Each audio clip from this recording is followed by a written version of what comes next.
नमस्ते। आपका स्वागत है। इस कहानी का आनंद लें, चैनल को सब्सक्राइब करें और नोटिफिकेशन ऑन कर लें। रायन कार्टर रात के खाने की आखिरी तैयारियों को बड़ी नज़ाकत से पूरा कर रहा था। वह महसूस कर सकता था कि कैसे मसालों की धीमी, मनमोहक खुशबू धीरे-धीरे रसोई में भर रही थी और उस घर में फैल रही थी, जो महीनों से उसकी लगन का केंद्र बना हुआ था। वह एक पल के लिए रुका, कंधे पर रखे तौलिए से अपने हाथ पोंछे और गर्व से चारों ओर देखा, उस आरामदायक जगह के हर कोने को अपनी नजरों में समेटते हुए। वहां की हर चीज उसके अपने हाथों से संवारी गई थी।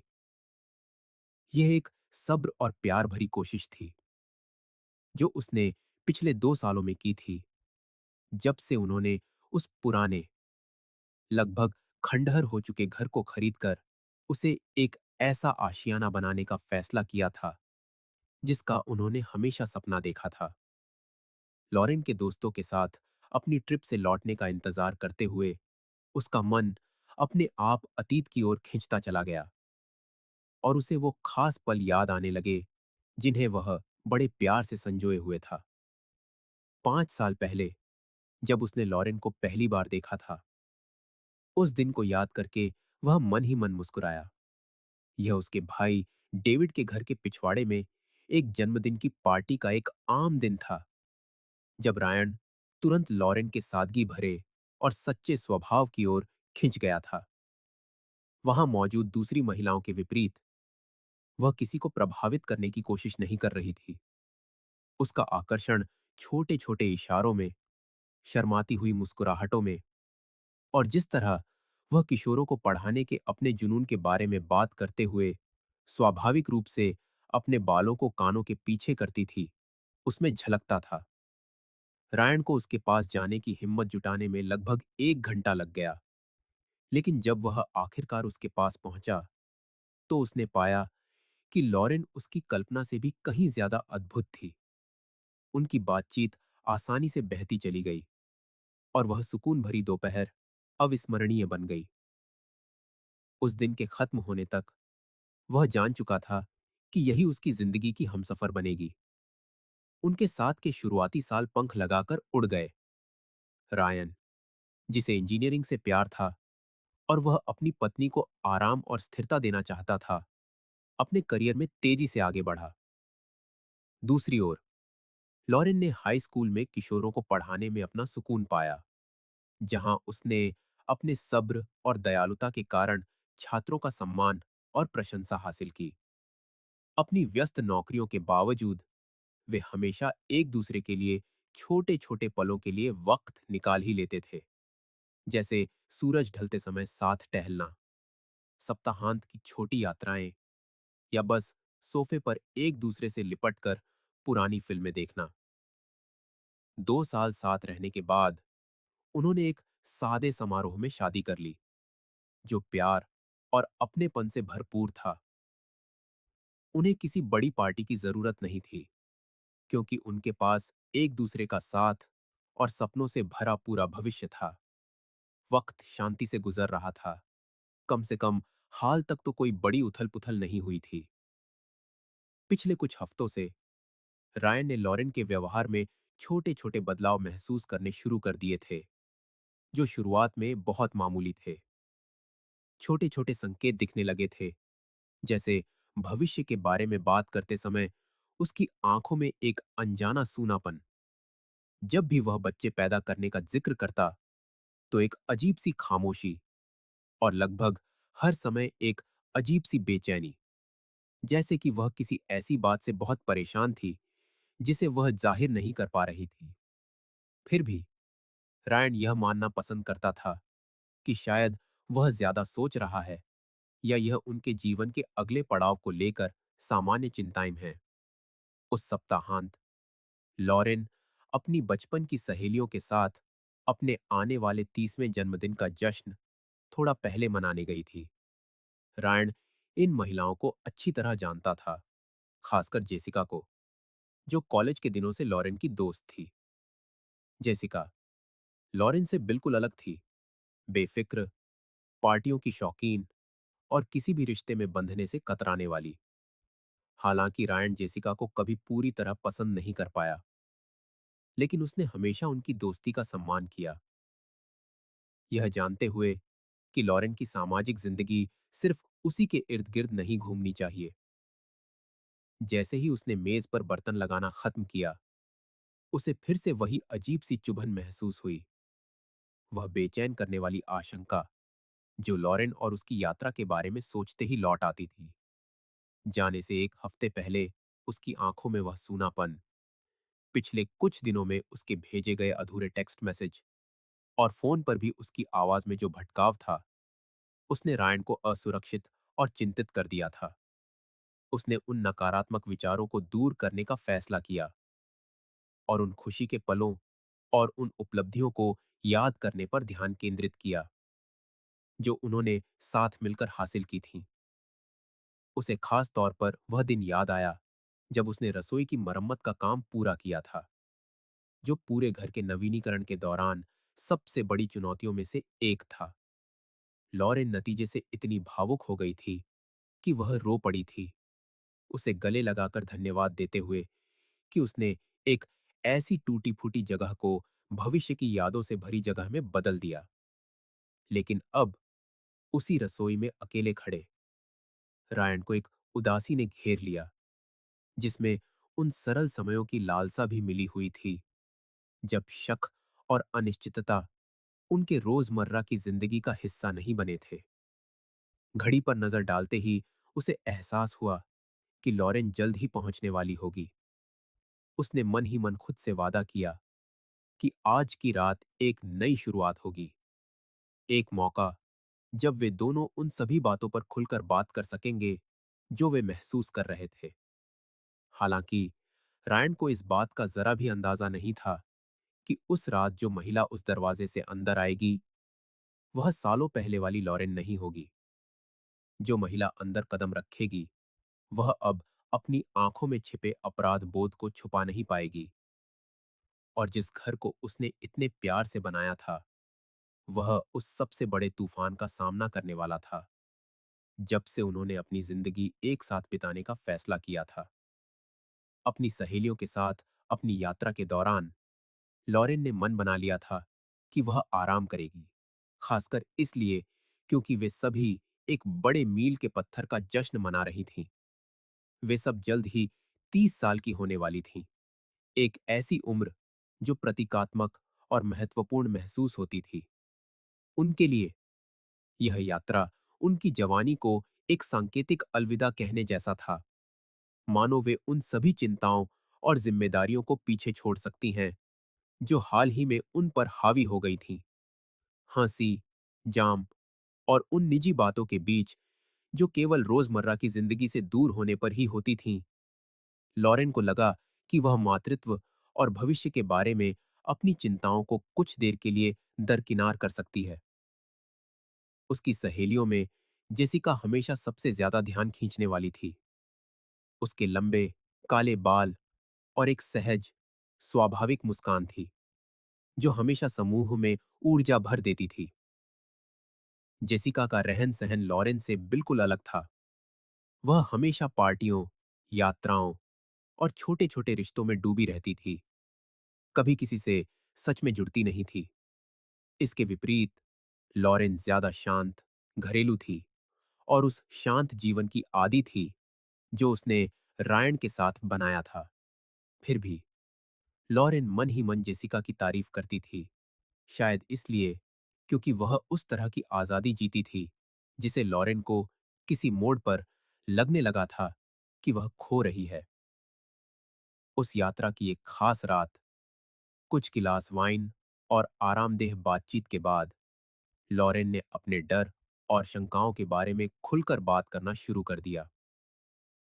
उसकी सहेलियों ने ध्यान से सुना जब उसने स्वीकार किया कि वह रायन से बहुत प्यार करती है और सच में मां बनना चाहती है, लेकिन उसे लगता है कि वह शायद जिंदगी की दूसरी जरूरी चीजों को बहुत जल्दी छोड़ रही है। दूसरों के विपरीत, जो समझदारी भरे भावों से सुन रही थी, जेसिका ने एक चौड़ी, लगभग मोहक मुस्कान के साथ प्रतिक्रिया दी और लॉरेन से कुछ ऐसा कहा जिससे वह कांप उठी। यार, तुम अब भी इतनी भी उम्र दराज नहीं हुई हो कि जिम्मेदारियों की जिंदगी में कैद हो जाओ। मां बनने से पहले तुम्हें और मजे करने की जरूरत है। तुम अपनी आजादी का आनंद लेने की हकदार हो, भले ही यह सिर्फ एक आखिरी बार ही क्यों ना हो। जेसिका के शब्द उस बातचीत के बाद घंटों तक लॉरेन के दिमाग में गूंजते रहे। वह यह सोचे बिना नहीं रह सकी कि क्या वह सच में कुछ जरूरी चीजों से चूक रही थी। उसके विचार उसके उसूलों से टकरा रहे थे, लेकिन एक पल के लिए भी आजाद होने का ख्याल उसे पूरी तरह नजरअंदाज करने के लिए बहुत लुभावना था। अगले दिन जब वे उस टूरिस्ट शहर में घूम रही थीं, तो सहेलियों ने शहर से बाहर के लोगों से भरे एक व्यस्त कैफे में रुकने का फैसला किया। जेसिका ने जल्द ही पास बैठे दो आदमियों के साथ एक मजेदार बातचीत शुरू कर दी। लॉरेन को पहले थोड़ा असहज महसूस हुआ, लेकिन अपनी सहेलियों के उत्साह से प्रभावित होकर वह धीरे धीरे सहज हो गई और उस दोस्ताना हानि रहित मजाक का आनंद लेने लगी। उनमें से एक आदमी, डेरेक ने बात शुरू होने के पल से ही लॉरेन में स्पष्ट रुचि दिखाई। वह लंबा, आकर्षक था, उसकी आंखें हल्की थीं और उसके अंदाज में एक आत्मविश्वास था। उसकी मुस्कान उन सभी असुरक्षाओं को पूरी तरह से दर्शाती हुई लग रही थी जिनसे लॉरेन उस समय जूझ रही थी।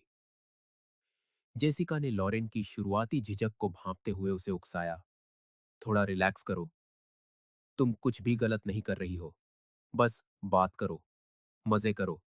तुम्हें हर समय जिंदगी को इतनी गंभीरता से लेने की जरूरत नहीं है। जैसे जैसे घंटे बीतते गए, लॉरेन ने खुद को अपनी सहेली की बातों में आते पाया। जेसिका उसे यह समझाने में माहिर थी कि यह बस एक सुकून भरा पल था जिसके कोई बड़े परिणाम नहीं होंगे। लॉरेन ने यह मानने की कोशिश की कि इस सब का कोई मतलब नहीं है, हालांकि वह दिल ही दिल में जानती थी कि वह रायन के प्रति अपनी भावनात्मक वफादारी की सीमाओं को परख रही है। उस दिन लॉरेन ने महसूस किया कि अपनी दिनचर्या से दूर बिताया हर मिनट एक छोटे से रोमांच जैसा लग रहा था। हर बेफिक्र हंसी, उस अजनबी की हर एक नजर, उसके अंदर एक ऐसी चिंगारी को फिर से जगा रही थी जो सालों से बुझी पड़ी थी। धीरे धीरे यह एहसास नशीला होता गया। दोपहर के अंत में जब वे सूर्यास्त देखते हुए समुद्र तट पर टहल रही थीं, जेसिका ने लॉरेन को एक तरफ खींचा और ज्यादा गंभीर, उकसाने वाले लहजे में कुछ ऐसा कहा जो उसे सच में चुभ गया। जिंदगी तुम्हारे हिम्मत जुटाने का इंतजार नहीं करेगी। अगर तुम सच में जानना चाहती हो कि बिना डर के जीना कैसा होता है, तो तुम्हें अभी इसके लिए आगे बढ़ना होगा। कल शायद बहुत देर हो जाए। यह बात लॉरेन के दिल में गहराई तक उतर गई। वह रायन के साथ मिले प्यार और सुरक्षा और उस आजादी भरे पल के अनजाने उत्साह के बीच फंसी हुई महसूस कर रही थी। जैसे जैसे दिन ढलता गया, जेसिका यह सुनिश्चित करने के लिए और भी दृढ़ होती गई कि लॉरेन उस अनूठे अवसर का पूरा फायदा उठाए। वह लॉरेन को अपनी जानी पहचानी मुस्कुराहटों और उन शब्दों से प्रोत्साहित करती रही जो लॉरेन की सबसे बड़ी कमजोरी पर निशाना साध रहे थे। उस रात होटल में वापस लड़कियों के साथ एक खास डिनर के लिए तैयार होते समय लॉरेन ने आईने में अपना अक्स देखा। उसने खुद को गहराई से देखा और एक पल के लिए उसे लगा कि वह अपना चेहरा ही नहीं पहचान पा रही है। वह जानती थी कि उसके अंदर कुछ तेजी से बदल रहा था, शायद इतना तेज कि उसे नियंत्रित करना मुश्किल था। फिर भी उसने उन विचारों को एक तरफ धकेल दिया और खुद को उस रात में झोंक देने का फैसला किया, यह कहते हुए कि यह सिर्फ हानि रहित मजा था। उस सुरुचिपूर्ण स्वागत करने वाले रेस्तरां में डेरेक, जिस आदमी से उसने पहले बात की थी, फिर से प्रकट हुआ। मानो किस्मत ने उन्हें मिलाने के लिए कोई चाल चली हो। जेसिका उन्हें एक शांत मुस्कान के साथ देख रही थी, स्पष्ट रूप से खुश थी कि लॉरेन आखिरकार अपनी चिंताओं को छोड़ रही थी। बिना ध्यान दिए लॉरेन ने उस ध्यान को स्वीकार करना शुरू कर दिया, खुद को और ज्यादा निजी बातचीत और गहरी नजरों के मेल में बह जाने दिया। वह जानती थी कि वह एक खतरनाक रेखा पार कर रही थी, लेकिन उसके अंदर कुछ था जो उसे आगे बढ़ते रहने के लिए प्रेरित कर रहा था। जब डिनर लगभग खत्म हो गया तो लॉरेन उस अप्रत्याशित मुलाकात की ऊर्जा में पूरी तरह से डूबी हुई महसूस कर रही थी। जैसे ही वे रेस्तरां से निकले, जेसिका ने उसकी बांह पकड़ ली और उसके कान में कुछ ऐसा फुसफुसाया जिसने उसे अंदर तक हिला दिया। आज की रात ऐसे जियो जैसे कुछ अलग महसूस करने का यह तुम्हारा आखिरी मौका हो। कल तुम अपनी रोजमर्रा की जिंदगी में ऐसे लौट सकती हो जैसे कुछ हुआ ही ना हो। ठीक उसी पल, उस चुनौती से प्रेरित होकर लॉरेन ने रायन के साथ बनाई हर चीज को नजरअंदाज करने का एक आवेगपूर्ण फैसला किया। लेकिन उसे इस बात का जरा भी अंदाजा नहीं था कि उसके इस कदम के नतीजे उसकी सोच से कहीं ज्यादा दूर तक जाएंगे, ऐसे परिणामों के साथ जो उसकी जिंदगी को हमेशा के लिए बदल देंगे। जिस पल लॉरेन ने उस रात दरवाजे से अंदर कदम रखा, रायन को तुरंत महसूस हो गया कि कुछ गड़बड़ है। उसका हर एक हिस्सा सतर्क हो गया था, उसके दरवाजा बंद करने के तरीके और उस असहज, लगभग जबरदस्ती की मुस्कान में हर एक बारीकी को महसूस कर रहा था जो उसने देने की कोशिश की। उसने अपना सूटकेस धीरे से नीचे रखा, पास आने से पहले झिझक रही थी, मानो वह स्थिति का अंदाजा लगाने की कोशिश कर रही हो या उसके पहले बोलने का इंतजार कर रही हो।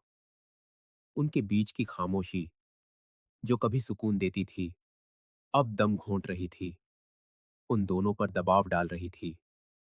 रायन उस मेज के पास खड़ा था जिसे उसने इतनी सावधानी से सजाया था। सिर्फ उसके लिए प्लेटें और छुरी कांटे रखे थे, इस उम्मीद में कि वह एक सप्ताहांत के बाद उसका गर्मजोशी से स्वागत करेगा। लेकिन उस पल वह अपने सीने में उस भारीपन को और नहीं छिपा सका। वह बोझ जो वह तब से ढो रहा था जब से उसने अपनी पत्नी में सूक्ष्म बदलावों को महसूस करना शुरू किया था। लॉरेन ने तनाव को छिपाने की कोशिश की, एक ऐसी सहजता का दिखावा करते हुए जो कोई तब करता है जब वह यह जताना चाहता है कि सब कुछ सामान्य है। वह रायन के पास गई, हमेशा की तरह एक हल्के से गले मिलने की कोशिश की, लेकिन उसने सहज रूप से खुद को पीछे खींच लिया, उसके स्पर्श से दूर हटते हुए। उसकी नजरें भेदने वाली और गहरी उदासी से भरी थीं, जिससे लॉरेन एक सच्ची चिंता के साथ पीछे हट गई। रायन, तुम अजीब बर्ताव कर रहे हो, क्या हुआ है? उसने हैरानी का नाटक करते हुए पूछा, लेकिन उसकी आवाज लगभग कांप रही थी, जिससे उसकी घबराहट का हल्का सा अंदाजा हो रहा था। वह एक पल के लिए चुप रहा, अपनी आंखें उस पर टिकाए हुए, उस बातचीत को शुरू करने के लिए सही शब्द चुनने की कोशिश कर रहा था, जिसे वह जानता था कि टाला नहीं जा सकता। रायन का दिल उसके सीने में दर्द से धड़क रहा था और उसकी नजरें गंभीर थीं, उस दर्द से भरी थीं जिसे वह रोके हुए था। आखिरकार उसने एक गहरी सांस ली, थोड़ा पीछे हटा और शांत लेकिन दृढ़ लहजे में बोला, कुछ ऐसा हुआ है जिसके न होने की मैं उम्मीद कर रहा था, कुछ ऐसा जिस पर मैं कभी विश्वास नहीं करना चाहता था कि यह सच हो सकता है, लेकिन यह सच निकला। लॉरेन तुरंत पीली पड़ गई, उसकी आंखों में आंसू भरने लगे, लेकिन उसने अभी भी सब कुछ नकारने की कोशिश की, ऐसा अभिनय करते हुए जैसे उसे पता ही ना हो कि वह क्या कह रहा है। तुम किस बारे में बात कर रहे हो रायन? मुझे समझ नहीं आ रहा। उसने धीरे से एक कुर्सी खींची और उस खाने के सामने बैठ गया जिसे उसने इतनी सावधानी से तैयार किया था, लेकिन जिसका अब कोई मकसद नहीं था। उसने एक सांस ली, उन शब्दों को कहने की ताकत जुटाते हुए जिन्हें उसने कभी नहीं सोचा था कि उसे कहना पड़ेगा। हफ्तों से मैंने तुम में एक बदलाव महसूस किया है, कुछ अजीब, कुछ दूर, उन चीजों के बारे में बहुत ज्यादा चिंतित जो तुम्हें पहले परेशान नहीं करती थीं। मैंने सोचा कि यह सिर्फ तनाव या हमारी योजनाओं को लेकर चिंता है, लेकिन मेरे अंदर कुछ कह रहा था कि यह उससे कहीं ज्यादा है। लॉरेन जमी हुई खड़ी रही, मुश्किल से सांस ले रही थी, जबकि रायन शांत और संयमित स्वर में बोलता रहा, हालांकि वह स्पष्ट रूप से आहत था। मैंने किसी को तुम्हारा पीछा करने के लिए कहा था लॉरेन। मुझे यह पक्का करना था कि मैं गलत हूं, कि यह सब सिर्फ मेरा वहम है। लेकिन मैं गलत नहीं था। मुझे ठीक ठीक पता है कि तुमने इस सप्ताहांत क्या किया। लॉरेन ने अपना सिर झुका लिया, उसकी नजरों से नजरें मिलाने में असमर्थ। उसने अब और झूठ बोलने या हैरानी का नाटक करने की कोशिश नहीं की, क्योंकि वह उस पल जान गई थी कि वह पकड़ी जा चुकी है। उसने बस अपने दिल को कसते हुए महसूस किया, एक ऐसी शर्म से अभिभूत होकर जो उसे तोड़ रही थी। रायन की आवाज थोड़ी कांपी, लेकिन सीधी और स्थिर रही जब उसने आगे कहा, मैंने तस्वीरें देखी लॉरेन, वे बिल्कुल साफ हैं, शक की कोई गुंजाइश नहीं है। जिस आदमी को मैंने काम पर रखा था वह बहुत ईमानदार था। तुम ऐसी चीज से इनकार नहीं कर सकती।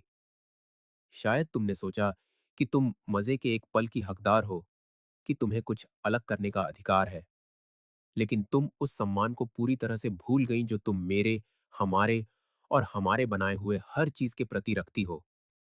लॉरेन ने बोलने की कोशिश की, लेकिन कोई शब्द नहीं निकला। आंसू अब उसके गालों पर आजादी से बह रहे थे, और जो अपराध बोध वह ढो रही थी वह उसके हर शब्द के साथ और भारी होता जा रहा था। रायन ने खुद को शांत रहने के लिए मजबूर किया, हालांकि यह स्पष्ट था कि वह कितने दर्द में था। सबसे ज्यादा दर्द इस बात का है कि मैंने तुम पर भरोसा किया लॉरेन। मेरे पास तुम पर शक करने की कभी कोई वजह नहीं थी। मैंने हमेशा हमारी कहानी पर, हमारे सपनों पर विश्वास किया, और तुमने यह सब कुछ इतनी सतही, इतनी क्षणिक चीज के लिए फेंक दिया। लॉरेन ने एक कांपती हुई सांस ली और आखिरकार बात करने में कामयाब रही। उसकी आवाज सिसकियों के बीच टूट रही थी। रायन, मैं कसम खाती हूं, उस सब का मेरे लिए कोई मतलब नहीं था। मैं उलझन में थी, मैंने दबाव महसूस किया, मैं आने वाले कल से डरी हुई थी।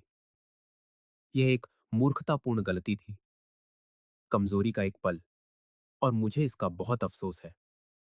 रायन ने उसे तुरंत रोक दिया, स्पष्ट अस्वीकृति में सिर हिलाते हुए।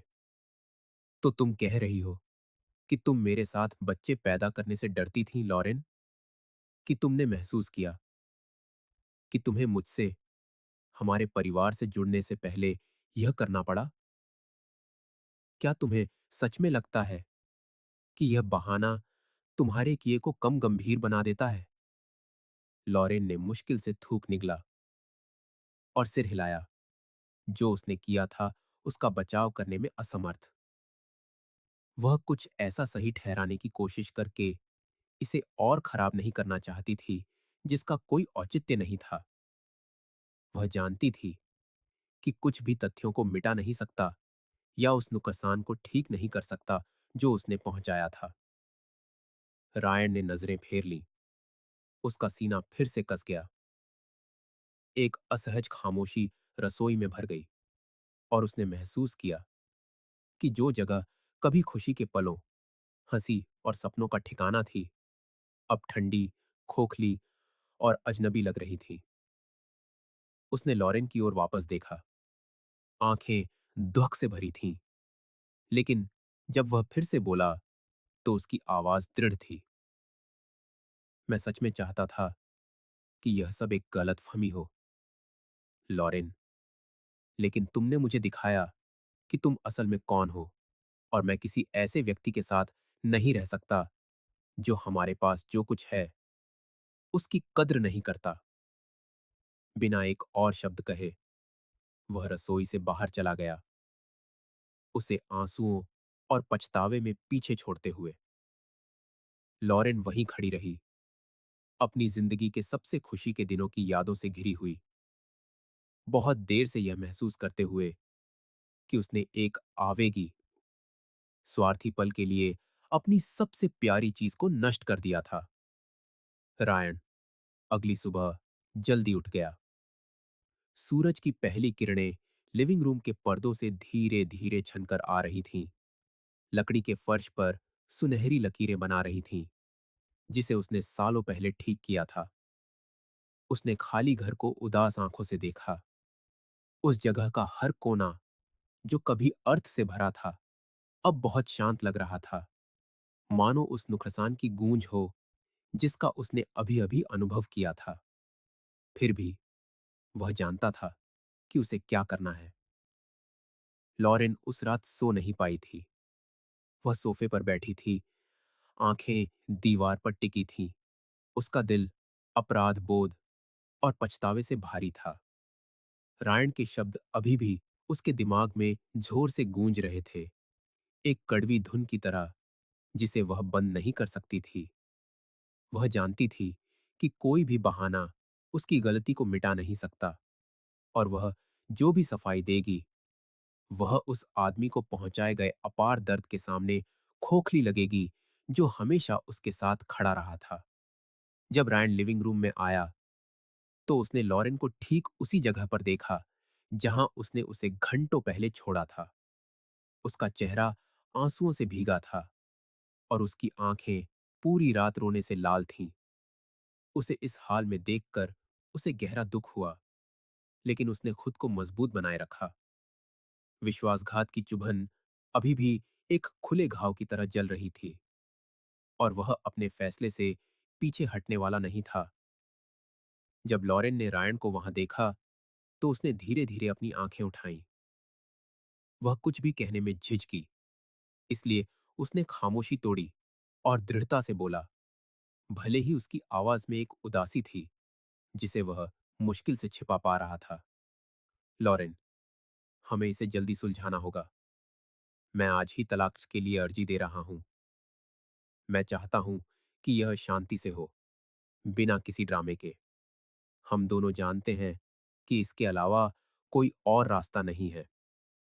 लॉरेन ने अपनी आंखें बंद कर ली। एक आंसू उसके गाल से नीचे लुढ़क गया। उसने धीरे धीरे सिर हिलाया, बिना किसी तर्क के उसके फैसले को स्वीकार करते हुए। वह जानती थी कि वह इसी लायक है, लेकिन इससे सब कुछ खोने का जबरदस्त दर्द कम नहीं हुआ। उसकी आवाज धीमी थी, लगभग एक फुसफुसाहट। मैं समझती हूं, रायन। मैं जानती हूं कि मैंने जो किया उसके बाद मैं तुमसे रुकने के लिए नहीं कह सकती, लेकिन प्लीज मेरा विश्वास करो। मैं तुम्हें कभी इस तरह चोट पहुंचाना नहीं चाहती थी। उसने एक लंबी सांस ली। उसके कंधे उस बोझ से झुक गए जो वह महसूस कर रहा था। वह खिड़की के पास गया और बाहर देखने लगा, कठोर हुए बिना बोलने का संकल्प जुटाते हुए। लॉरेन, मुझे विश्वास है कि तुमने मुझे जानबूझकर चोट पहुंचाने का इरादा नहीं किया था, लेकिन इससे यह तथ्य नहीं बदलता कि तुमने मेरा भरोसा पूरी तरह से तोड़ दिया है। तुम वह इंसान थी जिसकी मैं सबसे ज्यादा इज्जत करता था, और अब मैं तुम्हें इस दर्द को महसूस किए बिना देख भी नहीं सकता। मैं इसे नजरअंदाज नहीं कर सकता। तुमने अपने फैसले लिए, अब मुझे अपने फैसले लेने होंगे। रायन के शब्द लॉरेन पर भारी वार की तरह पड़े। हर एक शब्द उस खालीपन को और चौड़ा कर रहा था जो वह पहले से ही अपने अंदर महसूस कर रही थी। वह सोफे से उठी, उसकी ओर कुछ अनिश्चित कदम बढ़ाते हुए, जैसे कि चीजों को ठीक करने की एक आखिरी कोशिश कर रही हो। तुम सही हो रायन, मैं वापस नहीं जा सकती। जो मैंने किया उसे बदल नहीं सकती। मैं बस चाहती हूं कि तुम जानो कि मुझे बहुत अफसोस है, जितना तुम सोच सकते हो, उससे कहीं ज्यादा। वह धीरे से उसकी ओर मुड़ा। उसकी आंखों में नमी थी, लेकिन उसका भाव अटल था। मैं तुम्हारी बात पर यकीन करता हूं, लेकिन तुम्हारा यकीन करना हमारे साथ रहने के लिए काफी नहीं है। उस पल लॉरेन अपने पति की आंखों में साफ देख सकती थी कि जो आदमी कभी उसे पूरे दिल से प्यार करता था, वह जा चुका था। जो कुछ बचा था, वह एक परछाई थी, किसी ऐसी चीज की याद जो बहुत अच्छी थी और जिसे उसने खुद ही नष्ट कर दिया था। उस दिन बाद में रायन एक सहकर्मी द्वारा सुझाए गए एक वकील के दफ्तर पहुंचा। वह सब कुछ सरल और जल्दी करना चाहता था, हालांकि वह जानता था कि इसमें से कुछ भी उसके लिए आसान नहीं होगा। दफ्तर के दरवाजे तक पहुंचते हुए उसके हाथ थोड़े कांपे। उसने एक गहरी सांस ली, नाकामी की उस जबरदस्त भावना से लड़ते हुए जिसे उसने पहले कभी इतनी शिद्दत से महसूस नहीं किया था। अंदर शुरुआती कागजों पर दस्तखत करते हुए उसका मन लॉरेन के साथ बिताई खुशनुमा यादों में भटक रहा था। वो यादें जिन पर अब धोखे के गहरे दर्द का साया था। उसने साथ में बिताई हर क्रिसमस के बारे में सोचा, समुद्र तट की उन छोटी यात्राओं के बारे में सोचा जहां वे अपनी सारी चिंताएं पीछे छोड़ आते थे, और चिमनी के पास बिताई उन ठंडी रातों के बारे में जब वे सुबह तक बातें करते रहते थे। यह सब अब बहुत दूर की बात लगती थी, उसकी मौजूदा हकीकत से बिल्कुल अलग। कागजों पर दस्तखत करने के बाद रायन धीरे से उठा, वकील को धन्यवाद दिया और बाहर निकल गया। उसे एक अजीब सी राहत और उदासी का मिला जुला एहसास हो रहा था। कार में उसने अपना सिर सीट से टिका लिया और कुछ मिनटों के लिए आंखें बंद कर ली। जब से यह सब शुरू हुआ था, तब से पहली बार उसने खुद को चुपचाप रोने दिया। ऐसा लगा जैसे आखिरकार वो उन सभी भावनाओं को बाहर निकाल सकता था जिन्हें उसने अपने अंदर दबा रखा था। घर वापस जाते समय रोज का रास्ता पहले से कहीं ज्यादा लंबा लग रहा था। वह जानी पहचानी गलियों से धीरे धीरे गाड़ी चला रहा था, हर छोटी बड़ी चीज को इस एहसास के साथ देख रहा था जैसे वह सब कुछ आखिरी बार देख रहा हो। हर कोना, हर कैफे, हर दुकान जहां वे साथ जाते थे, उसे उन यादों की दिलासा दे रहे थे जिन्हें अब उसे पीछे छोड़ना था। घर के सामने गाड़ी खड़ी करके वह कुछ पल कार में ही बैठा रहा, उस घर में वापस जाने की हिम्मत जुटाता रहा जो अब उसे बेजान सा लगता था। जब उसने दरवाजा खोला तो देखा कि लॉरेन लिविंग रूम में नहीं थी। वह धीरे धीरे किचन में गया और खाली मेज पर अकेला बैठ गया। तभी उसकी नजर काउंटर पर रखी एक पुरानी तस्वीर पर पड़ी, एक छोटी सी तस्वीर जिसमें वे दोनों साथ थे, मुस्कुरा रहे थे और खुश थे। उसने उसे उठाया और महसूस किया कि उसका सीना दर्द से कस गया है और आंसू उसके चेहरे पर फिसलने लगे। उस किचन में जिसे उसने इतनी मेहनत से बनाया था, उसे एहसास हुआ कि वह लॉरेन से अब भी कितनी गहराई से प्यार करता है और यह प्यार उसे अब भी कितनी तकलीफ दे रहा है। लेकिन टूटे हुए दिल के साथ भी वह जानता था कि उसे आगे बढ़ना होगा, एक ऐसी कहानी को पीछे छोड़ना होगा जो अब एक ऐसे अतीत का हिस्सा थी जिसे वह वापस नहीं पा सकता था। उस पल रायन समझ गया कि उसे अलविदा कहने के लिए मजबूत बनना होगा, चाहे वह कितना भी दर्दनाक क्यों ना हो। रायन के अपनी पुरानी जिंदगी को पीछे छोड़ने के बाद वक्त धीरे धीरे बीतता गया।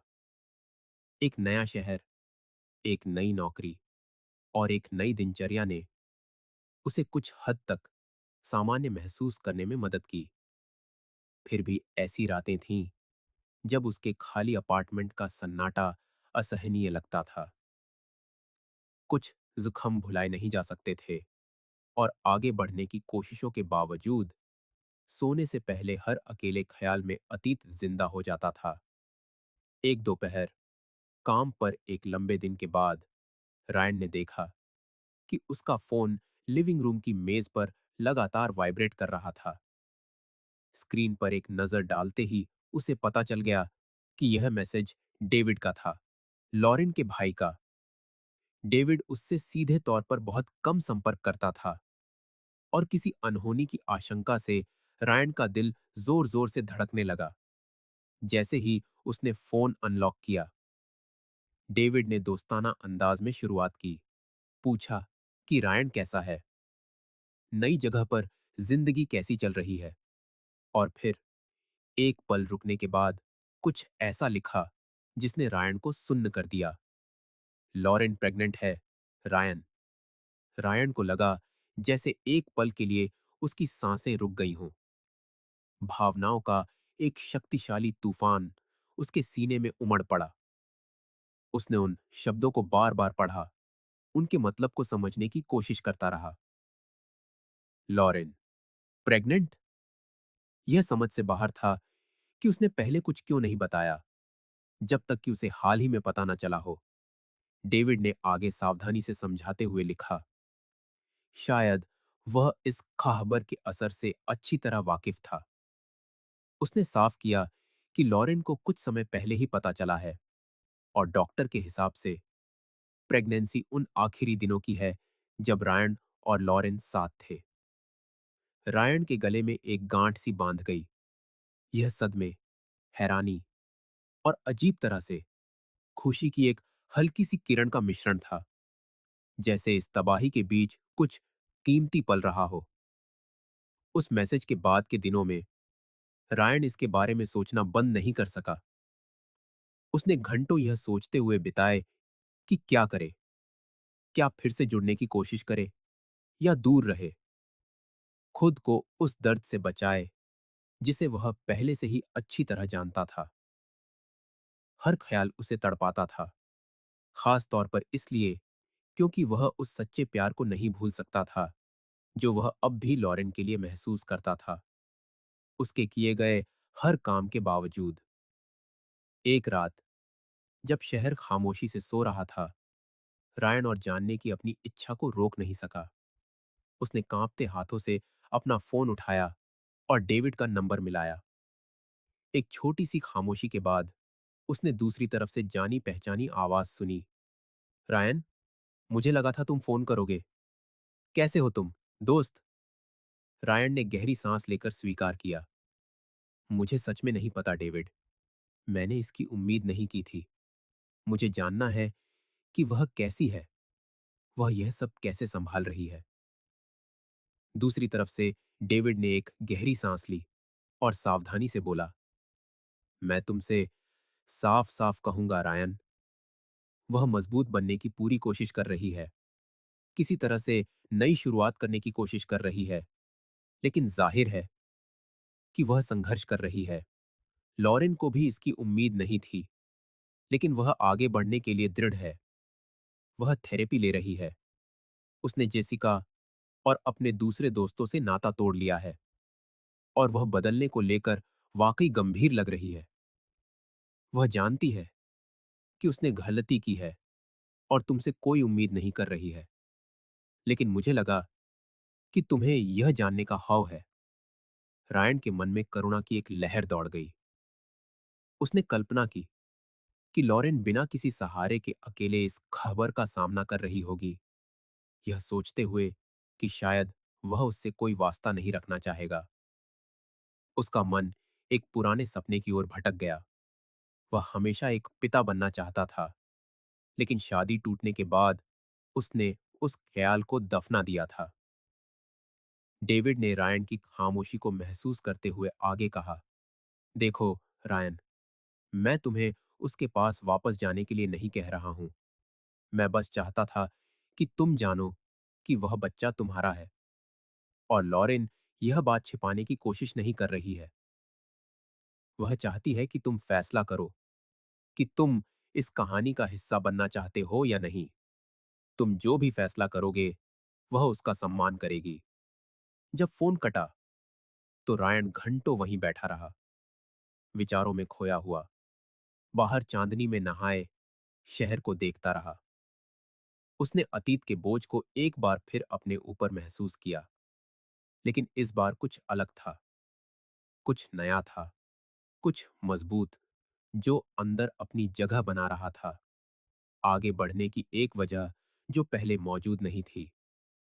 आने वाले हफ्तों में रायन अपनी यादों से जूझता रहा, लॉरेन के साथ बिताए हर शानदार पल को याद करता रहा, जबकि धोखे का दर्द अब भी उसके दिल में चुभ रहा था। लेकिन उसके अंदर कुछ बदल रहा था, एक नया एहसास बढ़ रहा था, जिम्मेदारी, उम्मीद और शायद माफी का भी।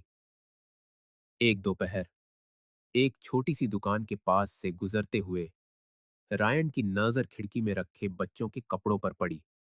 अचानक से वह अंदर चला गया और धीरे धीरे बच्चों के सामान की अलमारियों को देखने लगा। जैसे ही उसने नन्हे नन्हे सफेद जूतों की एक जोड़ी उठाई, एक आंसू चुपचाप उसके गाल पर फिसल गया। उस पल में उसे एहसास हुआ कि उसने अपना मन बना लिया है। अतीत को बदला नहीं जा सकता था, लेकिन भविष्य अभी भी उसके हाथों में था। उस बच्चे की बड़ों की गलतियों में कोई खाता नहीं थी, चाहे यह कितना भी मुश्किल क्यों ना हो, चाहे इसके लिए कितनी भी माफी की जरूरत क्यों ना पड़े। रायन ने फैसला किया कि वह अपने बच्चे को एक मौजूद पिता के बिना बड़ा नहीं होने देगा। ठीक उसी समय उसने एक गहरी और सच्ची बात समझी। सच्चा प्यार कभी भी आदर्श या दर्द से मुक्त नहीं होता। शायद सच्चा प्यार जख्मों को भरना सीखने और तब दूसरा मौका देने के बारे में है, जब आपका दिल चोट खाने के बावजूद अब भी यकीन कर सकता हो। वीडियो देखने के लिए धन्यवाद। अगर आपको यह पसंद आया तो चैनल को सब्सक्राइब करना और नोटिफिकेशन ऑन करना ना भूलें, ताकि आप कोई भी अपडेट मिस ना करें। अगली बार मिलते हैं।